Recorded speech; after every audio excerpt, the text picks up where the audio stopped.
Another fine mess.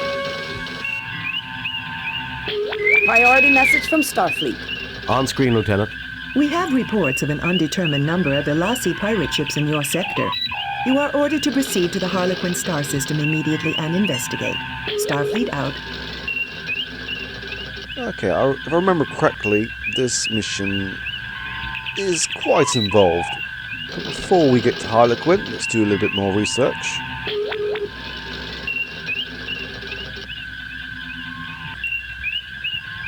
Harlequin, a Federation star system with 2 Class M worlds, both inhabited. Harlequin 3, Vardane, is an Earth colony that has been involved in controversy on more than one occasion. Harlequin 5, Aloysia, is a non-Federation world heavily influenced by Elasi pirates. Vardane, the name for the 3rd planet in the Harlequin system. Vardane is a reclusive member of the Federation, formed by isolationist humans in the late 22nd century. Vardane is a technocratic society which has received Federation assistance on numerous occasions, but has not shared its own scientific advances. Allegedly sponsoring banned eugenics experiments, the inquiry of Stardate 4650.6 was indefinitely postponed at request of the Vardane government. Recent alleged rights violations of Turgan 3 immigrants has prompted further Federation investigations. Topic not available, Captain. Elasi Prime, a binary star system which one inhabited planet, Manalvagor, is currently undergoing a revolution between factions which survive from raiding Federation ships and factions that wish to make peace with the Federation. Several continents were colonized centuries ago by the Andorian. The self-determination of the Manalvagorians and the treatment of minority Andorians is an issue of considerable controversy. The Elasi clan is the largest clan of pirates and have been blamed for 46 attacks on Federation ships in the last 3 years. They use revolutionary zeal to mask their activities as pirates. Starfleet tactical analysis characterized them as being daring and impulsive, but skilled in analysis and planning. In effect, they are very capable of acting in an unorthodox and surprising manner when their plans begin to fall apart. They are considered a Class 1 threat to the Federation. Elasi pirates. There are several bands of pirates based from Elasi Prime, the Ajalasi family, the Ajthuri, and the Andrasili. Recent events on Manalvagor have caused these bands, which typically battle each other, to unite and prey on Federation ships. I believe we saw this topic in a previous episode.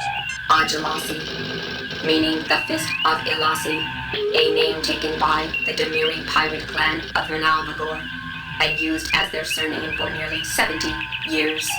I believe this is the first time we've seen this left and right system, which is quite handy when you want to look at similar topics. But anyway, we're done here. May I suggest we arm our weapons and raise shields now in case of trouble, Captain? Good plan, Spock. Arming weapons. Raising shields. We are ordered to the Harlequin star system, sir. Then let's go.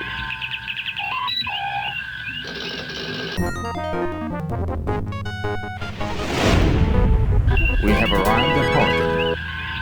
2 Elasi ships approaching fast, Captain. I'm also picking up an ion trail from a small ship, probably a scout. It left the sector just as we arrived. It appears likely that we interrupted the pirate attack on the scout. Message from the Elasi captain, sir. We'll show you what happens to those who come between us and our prey. Prepare to die! Oh dear. It's now 2 against 1.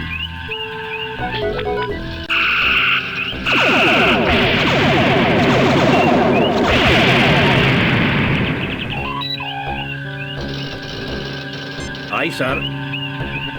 Bridge repaired, Captain.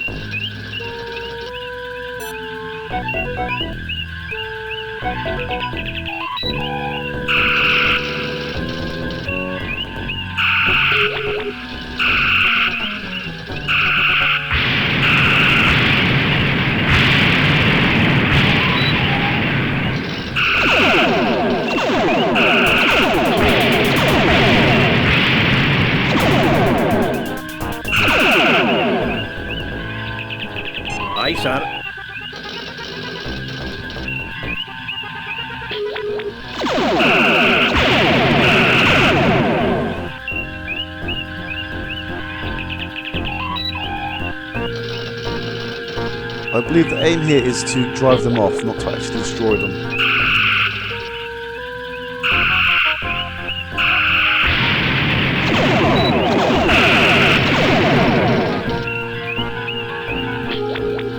Aye, sir.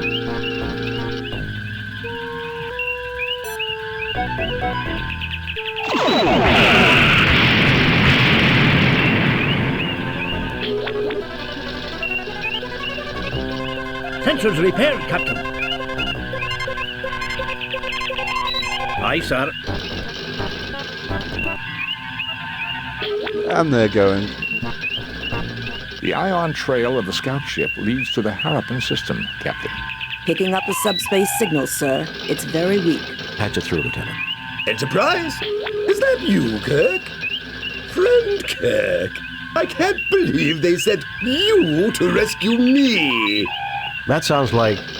No, please, say it isn't. I have a visual signal now, sir. You've come to help me, Kirk. You've got to help me.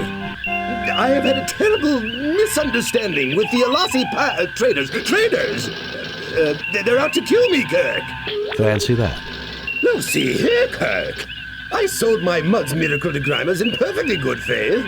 A little sideline work, you understand. Now they won't leave me alone. No. They're tracking me again. I can't send coordinates. You have to come protect me. I'm a registered ship with the Federation. Mud out. I'm afraid his ship is registered, Captain, and regulations require we respond to his distress signal. Oh dear. Harry Mudd appeared in the original series, I believe, in at least 2 episodes. He's not exactly the most trustworthy of people, but as Spock just said, we are required to help him. So before we head to Harappa, let's do a little bit more research. Harappa, a star system whose 4th planet is the inhabited Class M world Chameleon. Chameleon has long been dominated by Alasi pirates, but lately has been struggling to break free of their influence. And just a little reminder, and for people who don't know, a bit more information on this Harry Mudd. Mudd. Harcourt Fenton. Harcourt Fenton, Harry Mudd, is one of the most infamous criminals at large in the Federation. A notorious con artist and troublemaker, Mudd has been imprisoned numerous times for petty crimes. While Mudd is not considered physically dangerous, he is quite devious and often uses dangerous means to ensure the success of his schemes. Starfleet captains who encounter Harry Mudd should be extremely wary. Aye, sir. Harappa is pretty much next door.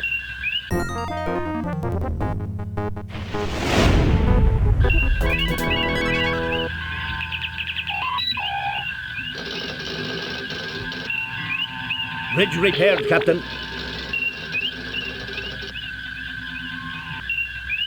The Harappan system is binary, with a neutron pulsar in the vicinity causing difficulties with our sensor readings. I was able to trace Mudd's transmission to this derelict.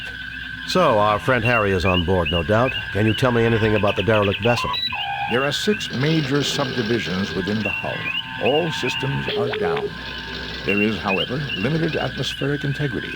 The environment appears to be the result of a temporary save-a-ship life support generator. Not exactly a reliable model, Captain. We're being hailed by Mr. Mudd, sir. Captain, you came. I'm touched. Harry, I have to be touched in the head to have anything to do with you. How's your lovely wife, Stella? That was a dirty trick, Kirk. However, you'll be glad to know I let bygones be bygones. If the Enterprise will stand by and fend off any pirates, I'll just finish my salvage operations here and be out of your hair. Computer records document that you filed notice that there was no salvageable value here, and that the ship was a common passenger tug. Did I say no value? Minimal, Captain, minimal. I meant nothing looked promising when I filed the report. We both know my judgment isn't always perfect. I would say your judgment is never perfect, Harry. Perhaps we should beam over and judge the situation for ourselves. Ah, that isn't necessary, Kirk. I can handle... I mean... Harry, relax. We're old friends. We'll understand if things aren't picked up and looking neat. Kirk out. I forgot to speak to Spock and Uhura before we got to this location. I would very much like to see this alien ship, but the prospect of dealing with Harcourt Fenton Mudd again gives me pause. Our orders are to render whatever assistance we can, sir. Lorn shields, Captain. At this time I remembered. Disarming weapons. Not necessary, but still. Let's head on over. Spock, come with me. Mr. Scott, you have the con.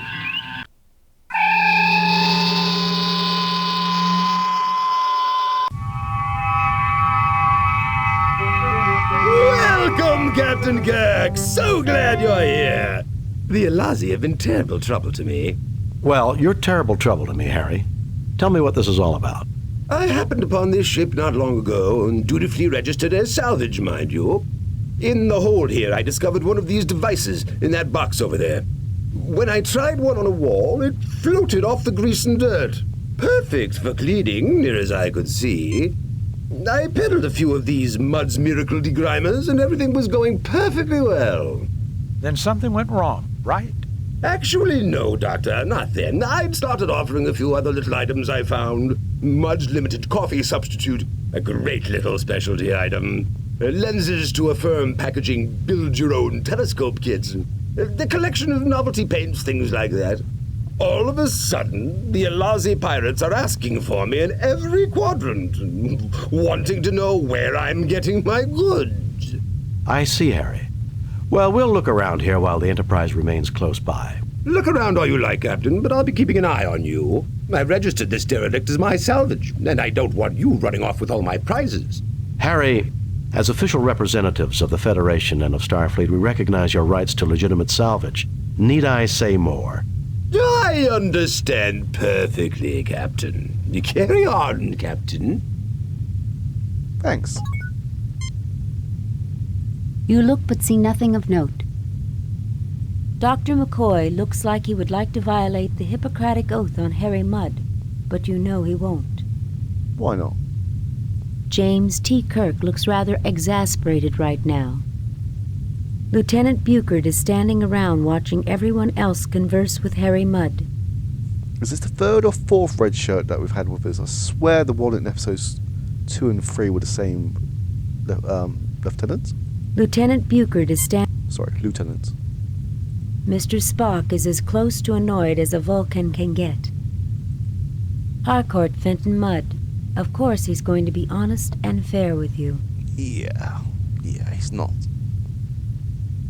This container holds bricks of what might have been pre-processed food a long time ago. There are shiny, multi-sided spherical objects in this box. Odd-looking contraptions small enough to hold in one hand. This lens, about the size of one's thumbnail, magnifies like a fine optical glass.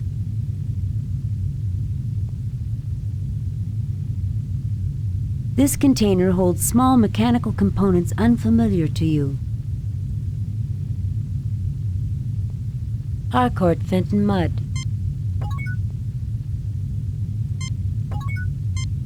Kirk, my friend! When have I ever given you the slightest bit of trouble? There was the time that you tried to commandeer the Enterprise to sell wives to miners. And then there was the time you stole the Enterprise to exchange us for androids who were holding you prisoner. Perhaps there have been a few minor misunderstandings. Don't push your luck, Harry. Jim, you can't seriously be thinking of helping Mudd after all he's done. Bones, Federation law is clear on this. Federation law protects everyone, even Harry Mudd. Yeah, and we all know how devoted I am to Federation law. About as much as the Klingons are devoted to pacifism. So, you say you know how to break the gambling machines on Kurlon 4? It's a system that cost a gambler his life, boy. He crawled up to me and whispered it with his dying breath. and it can be yours for a mere 200 credits. Sorry, Mr. Mudd. My mother didn't raise any fools in her family. Starfleet! You're all the same. No sense of adventure! Given the past record of Harry Mudd, Captain, I strongly recommend that you do not trust him. Mr. Spock! Whatever gave you that impression? I thought Vulcans were supposed to be logical. I am. Your record is that of a greedy, amoral, sociopathic fraud who preys upon human emotion, most notably gullibility. For once, Spock, I couldn't have said it better myself. Why, I've never been so insulted in all my life. Why do I have the feeling that I'm about to have a bad day? Kirk, now that we're together... It was a rhetorical question, Harry. You look but see nothing of note. I was just double checking. There's supposed to be a passageway here, but it's not exactly very noticeable at the moment.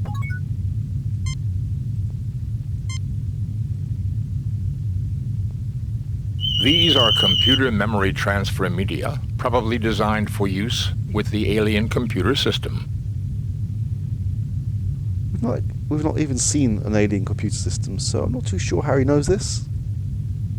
A small energy device with a flanged opening at the front, about the size of one's thumbnail. Nothing to report, Captain.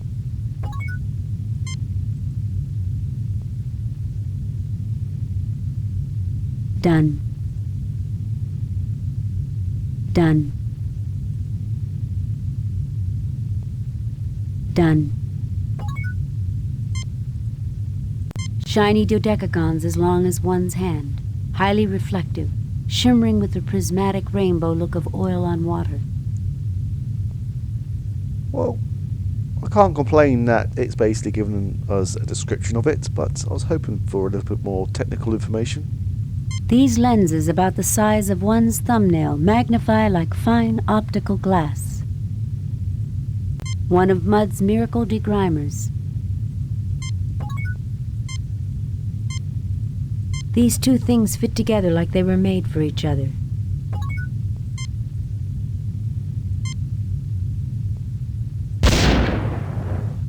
Well, now I think we know why the Alassi pirates were so interested in finding out where Mudd was getting these. Oh.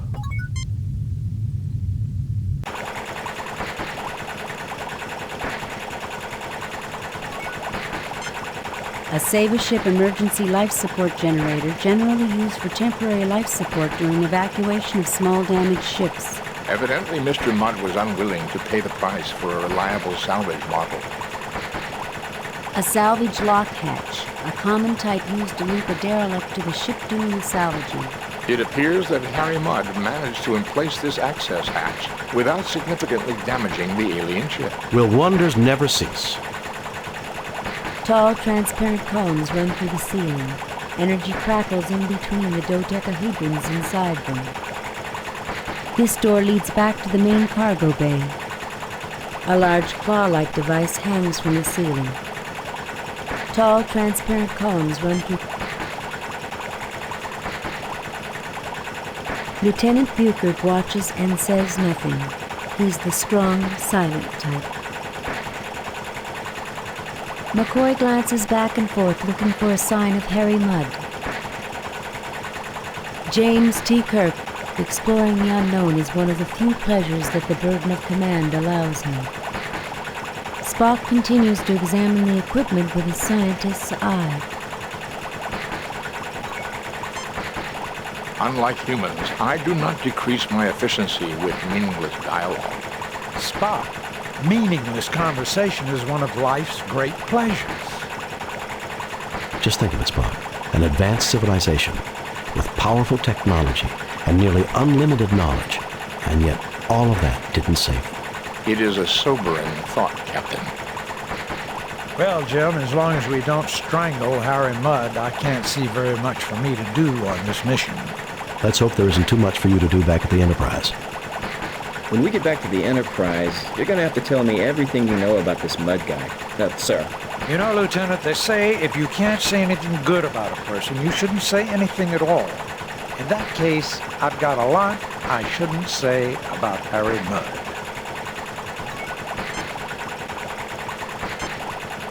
An unusual matter-antimatter engine, reminiscent of the designs created by the Hoopoon of Segamus 4. This seems to be a crane of some sort, Captain. Currently, no power is running to it. This Saber ship life support generator has seen a great deal of use. It was never a reliable model, being prone to break down without warning. It is, however, properly connected with warning alarms for temperature, atmosphere, and radiation. As one would expect, Mr. Mudd has sealed the hatch with his personal code. We cannot enter his ship, Captain. I suspect that's a blessing in disguise, Mr. Spock. Nothing to report, Captain. Yeah, I think we've done all we can do here.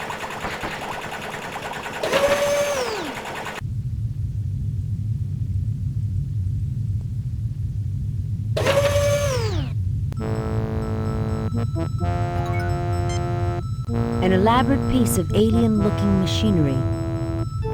A row of unmarked cylindrical containers. A red triangular button. Oh. 2 yellow triangular buttons. 3 triangular blue buttons. These cylinders have fallen down from the rest. You look but see nothing of note. A large claw-like device hanging from the ceiling.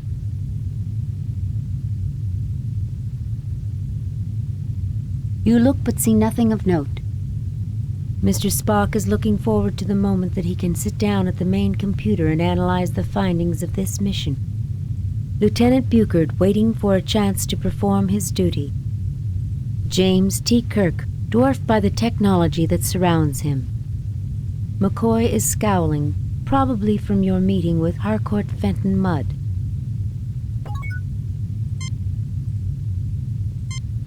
A weapons delivery system. It appears to be an accessory tied directly to the alien equivalent of our ship's phasers and photon torpedoes. Unique, Captain. I believe these are self-referencing packed quantum cartridges.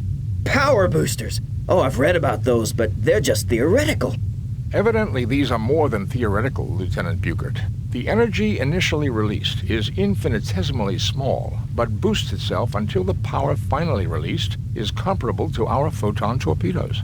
The technical journals discussing the possibilities indicated it would create a weapon of greater range than those we have now, if not a greater punch. The machinery to deliver these cartridges would be an engineering feat as well, Captain. The control panel has power running to it, Captain. The control panel has power running to it, Captain. Okay, I was hoping it would give us some indication of what these do. Nothing to report, Captain. A most interesting technology, Captain. If the Alassi gets hold of this, they'll make Mudd seem like a perfect caretaker by comparison. It looks to me like these people knew how to defend themselves, Captain. That machinery in the middle of the room, however, is like nothing I recognize, and I thought I had seen just about everything. I wonder what's happening on the Enterprise right now. Scotty will take good care of it, Jim. He has before. I know, Bones. I wonder where that Mudd has gone. I wouldn't let him out of my sight. Mind you, I'm not too crazy about having him in my sight either. I'm sure Spock can work this out.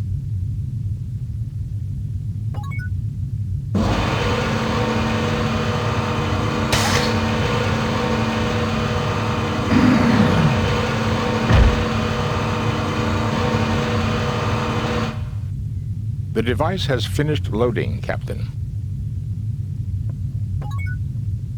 I believe, Captain, that this weapon must be hooked up through the main weapons battery. However, I've already examined the weapons console, and the main weapons battery on this ship was completely destroyed in the action, which made her a derelict.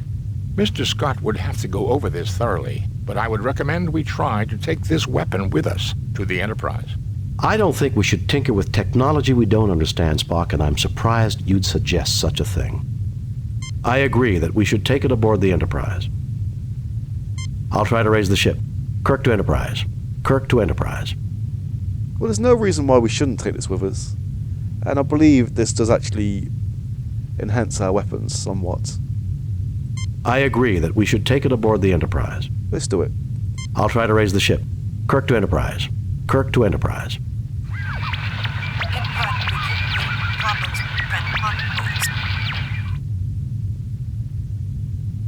Oh, maybe not.